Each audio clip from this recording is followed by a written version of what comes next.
What up? Nah, I'm saying it's been a while. I hope everybody's been doing good. I've just been working a lot. Yesterday, because today's my first day off in a month. Yeah, I didn't stutter. Didn't mean I didn't. I've been working every day at my job, picking up overtime and shit like that for a whole month. And today's my first day off, so I'm trying to really catch back up onto my YouTube stuff. I also got some good news. I'm gonna be going for my real estate license.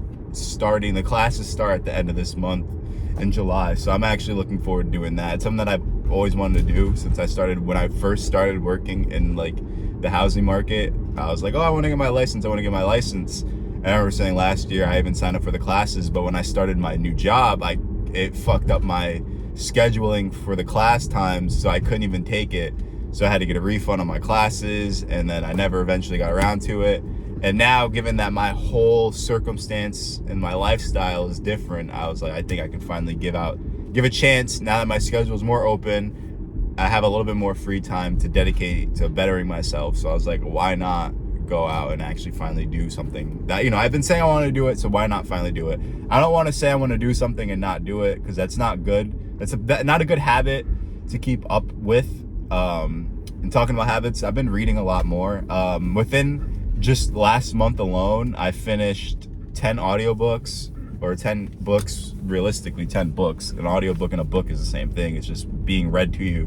I like reading. I like both reading a physical book and hearing an audiobook. I like audiobooks when I can't read. So if I'm at work, or if I'm driving, or I'm editing, maybe I might listen to an audiobook. I usually listen to them while I'm at work.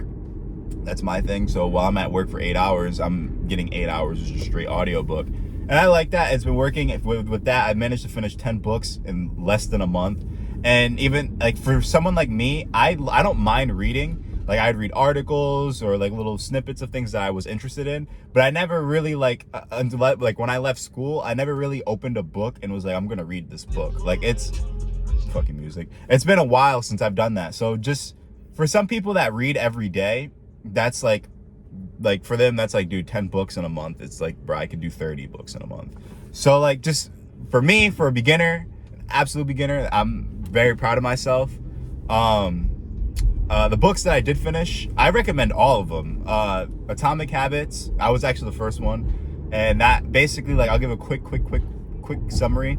It's basically ways that ways to build better habits, strategies that you could use to build better habits, how to identify the good habits you have, and how to identify the bad habits you have in the environment that you have, and how the environment that you have or you're in impacts the types of habits that you have, and as well as with your mental things, with traumas and shit like that from your past and your childhood and shit like that. That was a really good book. I also finished I'm gonna just open the app because it was a lot. If You're Not First, You're Last by Grant Cardone. I actually just finished that yesterday. That's another really good one. It's basically it's about a little bit about sales, and basically you gotta do. There's no rules, and there's rules in business, but there's no rules. The most successful people don't play by the rules; they create the rules. And it was basically ways to in any sales industry, how to basically be better. And towards the end, he also got a little bit into habits and shit like that. The Psychology of Selling by Brian Tracy, which is another book about sales and basically how to get more sales. It's hard now. I understand, because I remember when I used to watch YouTube videos about people talking about the books that they read, and I understand now how it's kind of not hard, but it's difficult to kind of explain, at least for me, these sales books, because it's basically the rundown realistically is how to perform better. But it's different strategies, but also their life experiences that you have to learn from and comprehend and be oh, that's how they did it. And they explain it too in the book, but that's how. And it's kind of hard. So but the Psychology of Selling is basically how to pick up on little things while you're in the middle of your sale, or before the sale, or after the sale. Because it was saying how I think this was in the If You're Not First, You're Last, that a lot of people, when they make that first sale, they don't usually think that they could actually add on another sale to their sale, because of the human psychology. And this is something I noticed in myself, so it's interesting to see that this is something that just humans do, is that we might be tight and not always wanting to buy something, or those particular people that are, but once we buy something and the wallet account's opened, it's usually you don't mind buying something else. And I know that I'm like that myself. So that's something that's a strategy that I would definitely be taking advantage of when I go back out there on the market.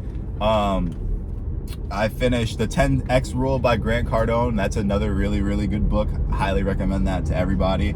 I think this next one, it's called The Science of Money. This was more like a podcast because there was like questions and answers. That was really fucking good. Overall, just talks about a lot of different aspects about finances and a different mindset to kind of put yourself in order to attract money. I read a couple books about ChatGPT and AI, just so I can kind of get some ideas of how I can implement that into my real estate strategy. Think and Grow Rich by Napoleon Hill, which is a book I think everybody hears. I liked it, don't get me wrong. It's very long. It's like 11 or 12, 13 hours, I think. But like, I think it's pretty good. It's basically, a lot of these finance books and a lot of these sales books go over a lot of the same aspects, if that makes sense. So it's kind of like, it's just like reinforcing what I've already heard and already learned in the other finance books that I read, but like, it's still not bad to read that. Then the other one, which, believe it or not, which is kind of interesting, which is my personal favorite, it's The Richest Man in Babylon. That one was really good. It was like old stories from the old like Babylonian Empire, like the Akkadian times, and about like this wealthy guy and like basic common core principles, like timeless core laws or rules that comes with just being financially successful. And I think that book, out of all the ones that I read, I would highly recommend The 10X Rule by Grant Cardone, Atomic Habits, maybe The Compound Effect by Darren Hardy, which is another good one, and The Richest Man in Babylon. I think those would be really good books for anybody that isn't really familiar with reading but wants to grow, to start somewhere. Those books really, really, really helped reinforce a lot of things that I've learned, and I'm glad that I was able to finish them. The ones that I'm listening to now, I'm listening to The Art of the Deal by Donald Trump. So far, so good. I'm about halfway through that book. I like it. I don't know. He was the previous president, so a lot of people cut him slack because it's Donald Trump. You gotta remember, not everybody can say they held the office for being the president of the United States. So you got to give the guy credit where credit's due because he's a successful businessman. So like, you can't, like, people are so quick. Like me, I take advice from everybody. And you know, one of the common things, especially that I learned, is you don't take advice from people that aren't in a place or aren't in a situation where you want to be at. So like, you wouldn't want to take advice on how to be how to be a rich man by a homeless man. But you might take in some of the life lessons that homeless man might have learned while trying to be financially successful, if that was what he did that ended up resulting in him being homeless. That way you can kind of learn from his mistakes. You feel what I'm saying? So like with Donald Trump, he did a lot of successful shit. The casino in Atlantic City crashed down, but I'm pretty sure those ulterior motives for that whole thing. But he's held office. He's got his building in Manhattan has his fucking name on it. Like, who doesn't want a big ass building with their name on it? Who doesn't want a big ass building with their name on it? Wow, like, you know what I'm saying? Like, like, who just doesn't want that? So like, I definitely like hearing from his experiences and the way he thinks. It's very interesting. And the book's old as fuck. And it was cool hearing him kind of reinforce what he said from the audiobook wasn't recorded in the 80s. Another one that I'm listening to is $1 Million Habits by Brian Tracy. Just another one just to kind of reinforce the things that I've learned. Never Eat Alone by this guy named Tal Raz and Keith Ferrazzi. That one's really good. It's basically like networking and how to properly network and ways that you can establish your own networking group. I thought that was very important to me because I want to go out and meet new people and do new things, especially once I get into the real estate market. I want to be able to collaborate and network with people because I want to assemble my own team. And Options Trading for Dummies. I actually want to read that one, like have the physical book, because I think there's pictures and shit in it, and I'll listen to it while I'm at work, but I feel like I'm not gonna properly comprehend and be able to read the graphs and the charts properly and give proper hypotheses without actually having it. And then another one, it was George Orwell's 1984, which I haven't finished it. That was actually one of the first audiobooks I started. I haven't finished it yet, but yeah, no. So, and then I have some that I haven't started yet. A couple historical ones. I want to buy a new one. I got a lot. Idea is that from common thing that I learned, right? If you want to, for anyone that wants to be successful but you're not there yet, it all starts, and I learned this from Atomic Habits and the Compound Effect, actually from all these books. All these books talk about this one thing, is that it's the little actions that add up. Like, for example, I'll use me. Like, I didn't really read a lot. I remember, like, the first book that I read that actually may have, like, really started or opening me to maybe wanting to read more was when I read The Millionaire Fastlane by MJ DeMarco when I was in the Dominican Republic last year. And that one really opened my mind up. That was actually the first book that I had read since I had graduated high school. And, you know, that was last year in the summer. I didn't start reading again until January, and of this year. Or well, December of last year, but January of this year. I'm sorry if I'm making it a little complicated, but it made me want to read more, you know. And I went through something tragic, and it opened my eyes up. It opened my eyes up to me just basically realizing that I wasn't happy with where I was in life, my current financial situation, my health, my mental health. So I just figured out, I just was just like, I got to get back onto the track that I was. And I'm not going to sit here and sugarcoat it. Before I was in a relationship with my ex-girlfriend, I was doing a lot of things that I was on a path to success that I wasn't aware of that I was on. I knew I was on it, but I wasn't aware of how to navigate it properly, if that makes sense, because I was just out of high school. Like, just out of high school, I started my own LLC. I'm in the real estate market. Like, I'm doing a whole bunch of shit that people, it's not common for them to do outside of, you know, right as soon as they graduate or as soon as they're an adult. And I went through other tragic life events while all that was going on, but I'm still navigating. But I'm not navigating about it properly. I'm not reading the right books. I don't have a mentor. I'm still looking for one. I don't have one yet, but I'm opening myself up to going to different seminars, webinars, stuff like that. But like, I didn't have a proper direction. I was just kind of winging it, if that makes sense. And that's okay, but winging it could really fuck you over. And I learned that now. Then I got in a relationship. I started to slow down. I started to get comfortable. Things didn't work out. And then I realized I was way further from where I was when I first got in my relationship than where further behind with a couple things, like, some of my path was back while some of it was forward, if that makes sense. My life experience and the things that I knew and how reality was going forward. But in terms of I feel like my development, I kind of took a step back. It was kind of weird. Like, I had a big gap. A part of me was forward, but a part of me kind of regressed. And now I'm trying to get that part that's regressed. I'm trying to get it caught up with where I am now. And I see it. And it's just, everything starts off with small things, you know, like, if you can go to the gym once a week might come up to twice a week, then twice a week, 3 times a week, then 3 times a week, then hell, maybe within a year from now, you're going to the gym every day. But realistically, you only started from when you were just going maybe once a week or once every other week. Like, it's the small changes that start off that can accumulate to something, you know, bigger. And that goes for both good and bad things. And like I said, for me reading, it was just me reading one book.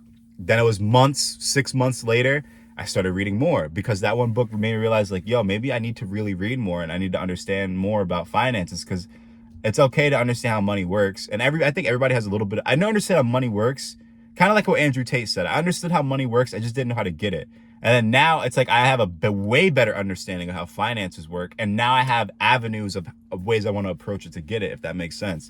So, you know, I'm making this video basically just to give an update on what I've been doing, my personal development. And I just hope that, like, a lot of you guys out there, man or woman, you're doing things to better yourself. And it's okay if you're not going to see such a significant fucking change. Like, you're not going to wake up tomorrow and be like, oh my God, so much has changed. Like, it takes time, dude. Like, and you just have to be patient. And that's all. That's really it. And I'll definitely, I have a lot more videos I gotta record today because it's my day off. So I got a lot of stuff to catch up on. I got a lot of stuff to do. I'm glad to be back recording. It's been a while since I recorded one of these. I actually had to clear off a lot of the storage on my phone because the shit was just filled. But nonetheless, I'm back. I got a lot of jewels to drop. If you guys are interested, maybe I can specifically go over each book, or like my habit tracking. I'll do a bunch of little videos just to kind of like help out for anyone out there that needs it, because I know not everybody has went through a same situation that I've been through, but self-improvement, I feel like, is one of those things where not everybody has to go through the same shit that makes them want to take the same path to self-improvement. Does that make sense? Like, this guy, I had my heart broken. I want to improve all aspects of my life and understand relationships better. I want to understand the human psyche better. Because it helps me understand how I feel and what's going on in my brain and how my brain operates and how my brain has been operating now. Like, to say if I haven't noticed a significant change in the way that my mental is after all that, I would be lying to say I didn't. And it's scary because it's subconscious. It's not something that I'm consciously aware of. It's things that I'm just starting to pick up on. Like, I was never like this before. I only started doing this now because of what happened. So I'm starting to notice psychological changes, and I'm trying to correct the ones that I want to correct that I feel like is wrong, and move forward and nurture the ones that I feel like that is good, like reading more, staying active. I haven't been to the gym in almost a month because I've been going to work every day. So I got to get back into the gym. I got to get back into doing my YouTube thing. Then I got to start studying soon. I got a lot on my plate, but that isn't discouraging me. It actually gives me more motivation. Cause like, I don't know if you guys watched the video I made prior to that. And I was basically talking about how, like, it got to a point, and I'm starting now, I think, by replacing that time with strategizing, reading, and organizing, and just doing the small tasks that add up. I still kind of feel a little bit underdeveloped or underaccomplished, or a little bit under the weather if I don't get to do a lot of things that I want to do. But I'm getting better at understanding that not every day can I do a million fucking tasks. Some days I might actually have to just chill out and relax. And it's just all one big learning process. And realistically, we're just out here trying to take the journey together. Let me know what you guys think. If you like the video, leave a like. If you want me to go over anything, like any specific book that I read, any books that I'm about to read, anything. Like, I've learned a lot. I got stuff that I'm gonna be making for this channel soon. A lot. I know I said that last month, but I mean, I did do a lot last month. I mean, I had to upload it every day on my main channel. Like, I had a lot of shit. I've been doing a lot of shit, and I'm just, now I have my day off and tomorrow off, I'm gonna try to get back into my rhythm, and just see where things go and how I am. And and just hopefully anybody that's out there that feels how I've been feeling this year, realistically, I hope that we can figure out a way to get out of this blue period together. Let me know. Like I said, thank you guys for all the support. Thank you for sticking around, even though I haven't been super consistent on things on this side of the internet in terms of, and I'll see you guys in the next video. Peace out.